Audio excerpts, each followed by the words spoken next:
Nangako ka sa akin na magpapakalayo-layo ka. Na hindi ka nababalik sa pamilya niyo. Eh, sinunod ko naman yung gusto niyo eh. Talaga? Bakit nandito ka? Pareho pala tayo na isa lang ang magulang.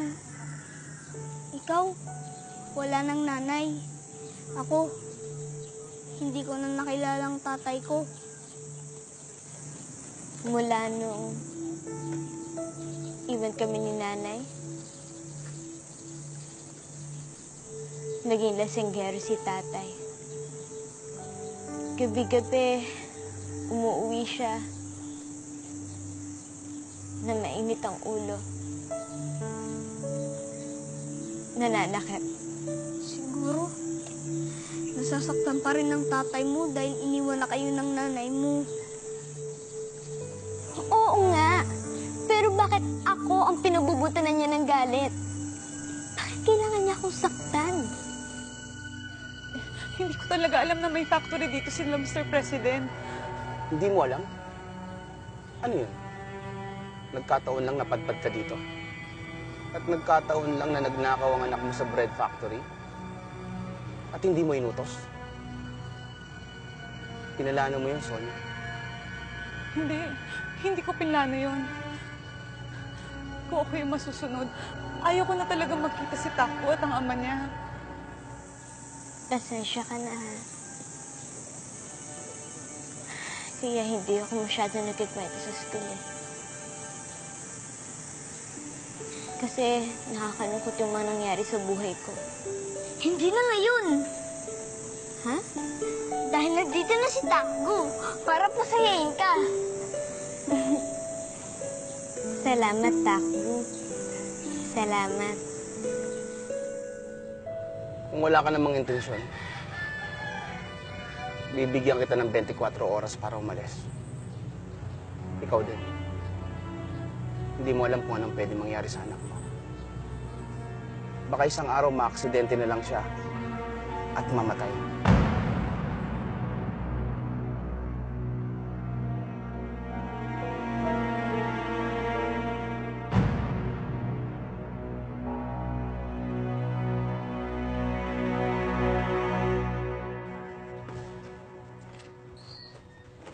Nay, may bago po akong kaibigan.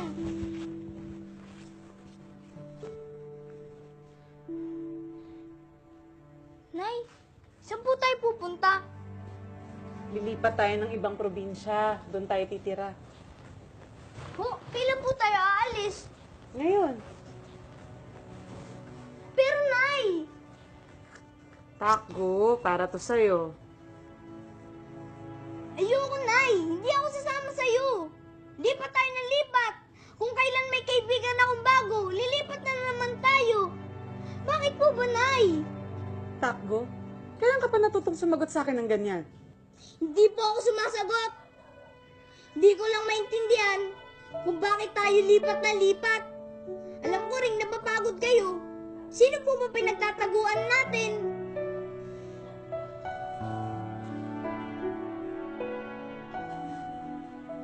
Hindi ako sasama.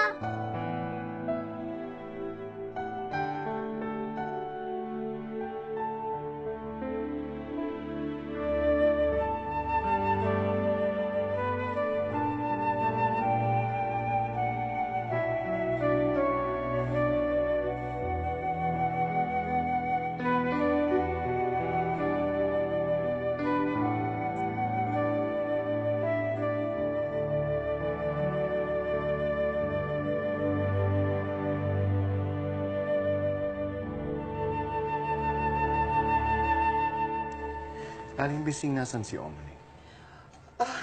Sir, masama pong pakiramdam. Walang ganang kumain.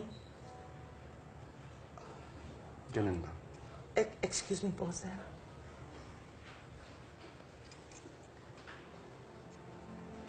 I think we should cancel the party tomorrow. But it's our annual sales victory party tomorrow. Marami pa importanteng bisita. I think it's gonna be too late to cancel on them. Too short notice. Here we go again sa pagiging insensitive mo. sakit ng nanay ko. Pagkatapos gusto mo ako magsaya. Johnny, it took me months to prepare this celebration.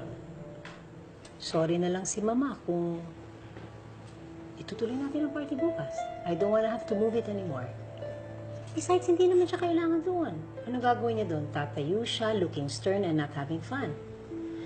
If that's what I wanted, edi umarkila na lang sana ko ng statwa.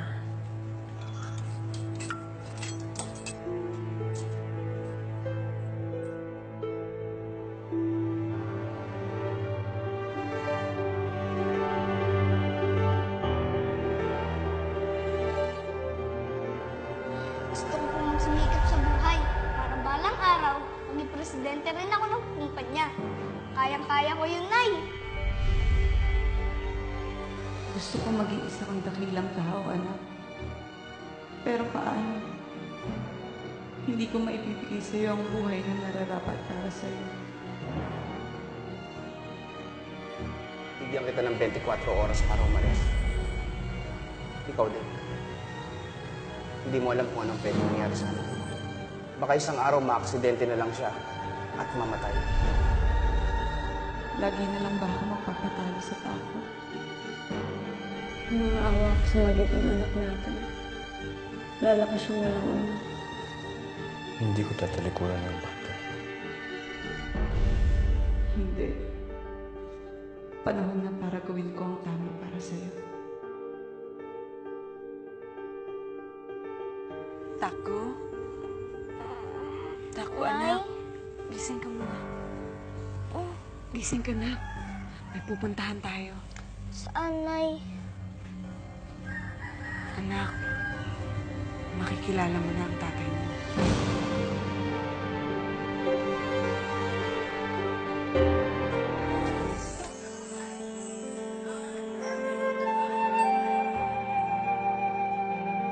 How are you guys? Is everybody enjoying themselves? Thank you, sa pagpunta.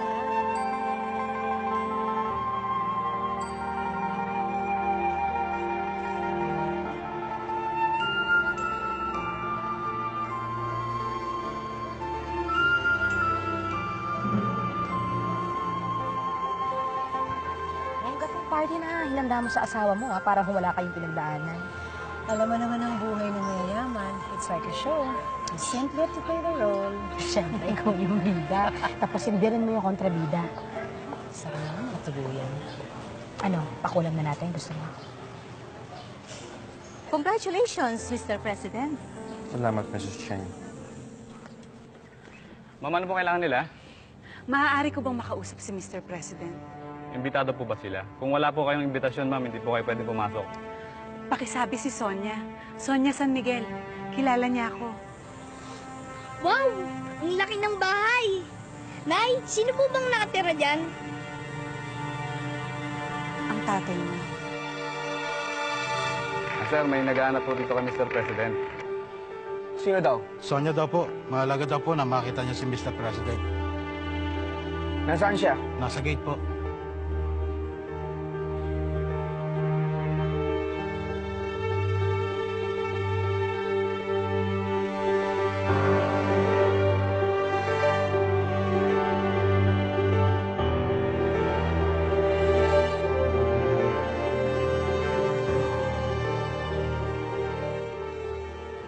Nababaliw ka na ba, Sonia?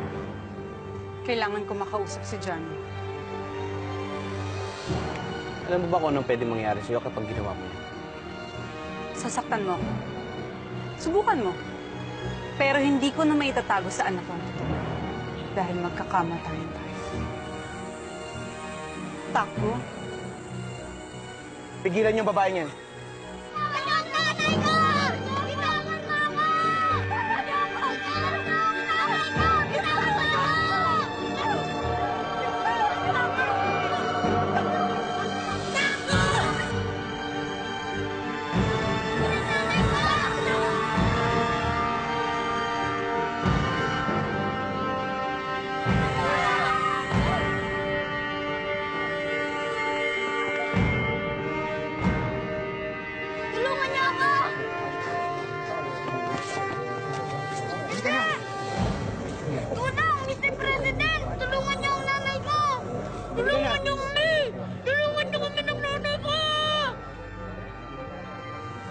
stockroom.